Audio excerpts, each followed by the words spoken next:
Selamat malam Pak Gius. Selamat malam, Coach. Ya, apa kabar Pak Gius sekarang? Terima kasih, kabar saya baik-baik, syukur bahwa sehat dan gembira. Ngomong-ngomong, lagi sibuk apa ini sekarang? Ini kesibukan sekarang di sini pertama memperhatikan kegiatan sementara penilaian akhir tahun. Jadi siswa sementara melaksanakan ujian. Lalu kesibukan yang lain karena kebetulan bahwa saya sebagai penanggung jawab di rumah ini sebagai rektor, sehingga urusan rumah terutama ada rehabilitasi yang besar juga di asrama dan kegiatan-kegiatan tambahan lainnya. Jadi itu kesibukan saya sekarang terakhir ini. Baik. Oke. Jadi sekarang sedang sibuk sebagai rektor untuk menyiapkan segala sesuatu yang ada di rumah. Iya. Kalau tidak salah saya pahami, mungkin apa yang dimaksud dengan hubungan rektor dengan menyiapkan segala sesuatu yang ada di rumah. Rektor apa maksudnya nih? Iya, saya dipercayakan sebagai rektor dari Lembaga Pendidikan Calon Imam dan jumlah siswa saya sekarang itu posisi 282. Dan itu mengorganisir rumah ini berarti karena sekolah yang berasrama. Yang pertama. Sekolah Jadi, berasrama. Dan saya juga sebagai guru. Sementara itu sebagai rektor termasuk mengurus rumah. Dan kesibukan saya selain sebagai guru, karena ini sedang ujian, syukur bahwa ujian les saya sudah selesai. Sementara juga kami ada rehabilitasi besar dari seluruh asrama. Asrama, kamar mandi, kamar jemur, kamar WC, semua itu di rehab besar itu. Itu juga menjadi tanggung jawab dari rektor sebagai bapak rumah. Dan yang ada di depan saya sekarang itu yang saya merasa belum pasti dalam arti persiapan. Karena di tanggal 6 sampai 8 Juni itu akan terjadi evaluasi tahunan untuk persiapan penyusunan program tahun depan. Nah, baik Pak Gius. Nah, berarti posisi atau Pak Gius sebagai rektor di rumah sebagai seminari itu, apakah itu sesuatu yang sangat penting bagi Pak Gius? Gimana Pak? Bunyi pertanyaan apakah, saya. Ya, bisa dengar artinya posisinya Pak Gius sebagai rektor di seminari itu kalau tidak saya pahami adalah hal yang sangat penting bagi Pak Gius gitu ya? Iya, artinya itu peran yang dimainkan itu penting dan menentukan dalam arti kan segala kegiatan pasti mekanismenya juga terakhir sebagai rektor mesti bertanggung jawab, termasuk karena posisi kami di sini agak beda sebagai satu lembaga pendidikan sekolahnya tingkatan SMA, tetapi SMA itu sekolah dengan kepala sekolahnya dikategorikan sebagai sebuah stakeholder dari stakeholder yang lain. Karena itu mengorganisir terutama proyeksi sekarang mengevaluasi seluruh kegiatan tahunan, program tahunan itu berarti melibatkan stakeholder dan kegiatan siswa semua itu dievaluasi. Karena itu kami punya evaluasi yang terjadi 3 hari itu dari tanggal 6 Juni sampai 8 Juni. Jadi apakah dari posisi sebagai rektor itu disebut dengan kepala sekolah dan dia juga disebut dengan stakeholder begitu Pak Gius? Saya sebagai rektor hanya bertugas sebagai rektor, dibedakan dengan kepala sekolah. Jadi kepala sekolahnya sendiri, urusan ekonomi rumah tangganya sendiri, urusan kerohaniannya sendiri, itu ada urusan di bagian pendampingan para siswa, koordinator umum dan koordinator kelas-kelasnya itu juga itu sebagai satu stakeholder sehingga saya ada 4 stakeholder. Oh begitu ya. Jadi sekolah salah satu stakeholder. Oh sekolah salah satu daripada stakeholder itu ya. Ya. Baik. Nah terus kalau demikian apa saja manfaat yang akan Pak Gius dapatkan dari kesibukan-kesibukan yang sedang dilakukan sekarang? Manfaat yang saya dapatkan, artinya yang saya harapkan itu seluruh kegiatan program kita berjalan dan ini sudah di akhir tahun. Berarti yang spesifik saya harapkan itu bahwa terjadi evaluasi atas seluruh kegiatan program tahunan, dan dengan itu kita juga bisa menyiapkan diri untuk menyusun program untuk tahun berikutnya. Jadi yang diharapkan dari manfaat yang dimana kesibukan ini adalah hasil evaluasi nanti bisa tercapai gitu ya, target. Ya.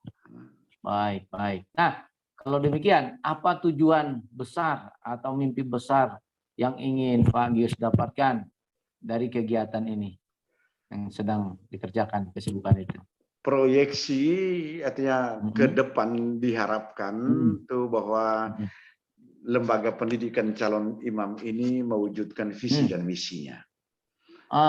Visi dan misinya, dan semua program yang sekarang sudah berjalan, artinya kami membuat rencana strategisnya mulai dari tahun 2019 sampai 2024. Sehingga saya mengharapkan bahwa pada akhirnya di tahun 2024 kita mencapai apa yang menjadi mimpi bersama dan yang sudah kita cicil dari tahun ke tahun, dan ini sudah masuk di tahun ketiga cicilannya. Dan itu saya mengharapkan bahwa sesuai dengan visi dan misi, dan kita taat patuh pada program semua yang sudah kita kaji dan rencanakan dengan baik. Dan saya mengharapkan paling dekat sekarang itu evaluasi ini membantu untuk melihat apa yang sudah baik dan bagus, dan apa yang perlu diperhatikan atau perlu kita perbaiki di tahun program di tahun mendatang. Kurang lebih itu yang saya harapkan. Iya. Kalau tidak salah saya dengar tadi bahwa dalam rencana berapa tahun ke depan, di satu target, itu ada visi misi. Kira-kira apa visi misi yang dimaksud dari Pak Gius ini? Ya, visi dari lembaga pendidikan calon imam ini itu merupakan bagian dari mimpi yang apa yang mau dicapai. Bunyi dari visi itu Seminari San Domingo Hokeng yang beriman, berkepribadian, dan berilmu. Itu bunyi dari visinya. Sementara misinya juga kami hanya satu saja yang dibuat pendek. Misinya itu menjadi Seminari San Domingo Hokeng yang beriman, berkepribadian, dan berilmu dalam spirit Santo Dominikus dengan berpedoman pada 5S. Dan 5S yang dimaksudkan itu nilai-nilai inti. Nilai-nilai inti dari seminari ini 5S disingkat, yaitu Sanctitas, Scientia, Sanitas, Sapientia, dan Solidaritas. Kurang lebih itu gambarannya. Baik. Luar biasa. Artinya visi misinya ini yang akan menjadi pola dan gaya hidup seminari-seminari yang akan keluar dari seminari gitu. Iya. Pak Gius ya. Iya. Baik. Nah, kalau demikian Pak Gius tadi juga menyampaikan bahwa target yang harus dicapai adalah menjadi anak-anak seminari yang punya nilai spiritual yang mumpuni lah. Setelah itu punya pengetahuan yang luar biasa dan sosial yang luar biasa. Ketika ini dicapai, apa yang akan Pak Gius lakukan atau rasakan dalam hidup? Pertama saya rasa bangga. Saya bangga dan gembira bahwa ini bisa dicapai dan ini menjadi target dari bersama. Sementara kami dengan kegiatan yang sekarang juga semakin diperkuat dalam arti kerja timnya, sehingga hasil bersama yang menggembirakan untuk siswa sebagai outputnya, dan juga para pendamping dalam rumah ini, staf yang mendampingi kami, staf-staf yang mendampingi kami berjumlah 18 orang. 18 orang itu kami ada 11 orang imam dan 11 imam, 7 frater yang melaksanakan praktek. Mereka yang berpraktek di sini, sehingga itu kerja bersama-sama, kerja sinodal itu. Kan sinodalnya itu jalan bersama-sama, gerakkan bersama-sama. Sehingga menggembirakan lah. Baik. Nah, Pak Gius, sebentar kita akan melaksanakan, artinya coaching. Apakah Pak Gius pernah mendengar coaching? Saya pernah mendengar sedikit dan ya coba pasang telinga lebih dalam, telinga lebih tajam lagi melihat, tetapi bahwa untuk lebih jelas, lebih jauhnya bagaimana coaching itu belum terlalu pasti. Apakah pengetahuan saya itu sama dengan coaching yang dimaksudkan?